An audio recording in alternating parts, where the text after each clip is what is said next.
Channels లో వ్యాపార ప్రకటనలు ఇంటర్వ్యూల కొరకు మాకు వాట్సాప్ మెసేజ్ చేయండి 7799789788. ఓం మహాగణాధిపతయే నమః. ఓం గురుభ్యో నమః. ఓం శ్రీమాత్రే నమః.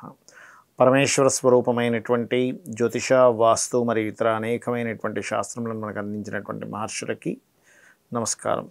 హయగ్రీవ హయగ్రీవ హయగ్రీవేతి యో వదేత్ తస్య నిస్సరతే వాణి జహ్నుకన్యా ప్రవాహవత్. అరుణాం కరుణాతరంగితాక్షీం ధృతపాశాంకుశపుష్పబాణచాపాం అనిమాదిభిరావృతాం మయూకైః అహమిత్యేవ విభావయే భవానీం. శ్రీమాత్రే నమః.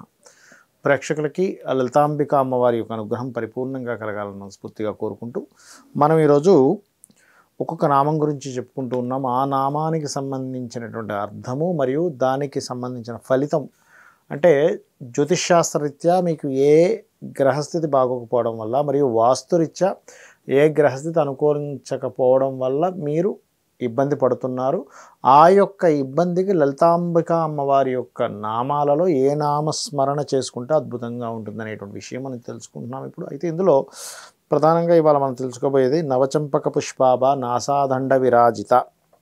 ఈ నామం యొక్క అర్థం నవచంపక పుష్పాభ నాసాదండ విరాజిత. నవచంపకము అంటే ఏమిటి? అప్పుడే పూచినటువంటి పుష్పం అట. అమ్మవారి ముక్కెర ఎలా ఉంది, అమ్మవారి యొక్క నాసికం ఎలా ఉందంటే అప్పుడే ఒక చూడండి, ఏదైనా పువ్వు ఇలా విచ్చుకుంటుంది, అప్పుడే ఇలా చక్కగా ఎంత బాగుందో అంటాం, అప్పుడే విచ్చుకున్న పువ్వు అలా ఉందట అమ్మవారి యొక్క ముక్కు. అంటే దీనివల్ల ఏమిటండి, మనకేం కలుగుతుందండి? అమ్మవారికి సంబంధించినటువంటి తను ధరించినటువంటి ఏవైతే ఆభరణాలు ఉంటాయో, తనకున్నటువంటి శిరస్సు నుంచి పాదముల వరకు, చేతులు, ముక్కు, కళ్ళు, శిరస్సు, పాదాలు, ఇవన్నీ మనం ఏవైతే స్మరిస్తుంటామో దానికి సంబంధించినటువంటి విషయంలో మనకి ఆ దోషం అనేటువంటి తగ్గుతుంది. బాగా అర్థం చేసుకుని, అంటే ఎలాగా ముక్కుని స్మరిస్తే ఏమిటండి దోషము అంటే ఏం తగ్గుతుంది అంటే, ఇక్కడ గురువు కారకుడు మనకి జ్యోతిష్ శాస్త్రంలో ముఖ భాగంలో ఒక్కొక్క గ్రహానికి ఒకటి చెప్పారు. ఇది ఉందనుకోండి, బుధుడు, రవిచంద్రుడు, అంటే కుడి కన్ను రవి, ఎడమ కన్ను చంద్రుడు, బుగ్గలు శుక్రుడుగా చెప్పారు, ముక్కు గురువుగా చెప్పాడు, పెదవులు రాహు, అదేవిధంగా గెడ్డము భాగము శని, ఇలా ఒక్కొక్క దానికి చెవులైతే బుధుడు, కనుబొమ్మలు వచ్చేసి కుజుడు, ఈ రకంగా చెప్పారు శాస్త్రంలో.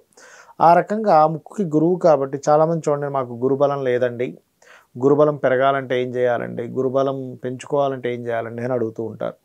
ఇలా ఎవరికైనా గురుబలం సరిగ్గా లేకపోవడం వల్ల ఏం జరుగుతుందంటే వివాహం కలగకపోవడము, సంతానం కలగకపోవడము, గురువులతో అనవసరమైన ద్వేషం పెరగడము, లేకపోతే సరైన గైడ్ చేసే పర్సన్స్ రాకపోవడం జరుగుతుంది. అలాంటప్పుడు ఈ నామాన్ని ప్రత్యేకంగా ఓం నవచంపక పుష్పాభ నాసాదండ విరాజితాయై నమః అనేటువంటి నామస్మరణ మీకు ఖచ్చితంగా మంచి ఫలితాలు ఇస్తుంది. మరియు దీంతోపాటు గృహంలో కనుక ఈశాన్య భాగం పాడైంది అనుకోండి, ఈశాన్య భాగానికి గురువు కేతువు అధిపతి. ఈ గురుకేతువులు అధిపతులు అయినప్పుడు ఏమవుతుంది, సర్వసాధారణంగా ఈశాన్యంలో ఏదైనా దోషం ఏర్పడింది. దోషం ఏర్పడడం అంటే ఏంటి? ఈశాన్యం బాగా తగ్గడం, కానీ బాగా పెరిగినా సరే దోషమే.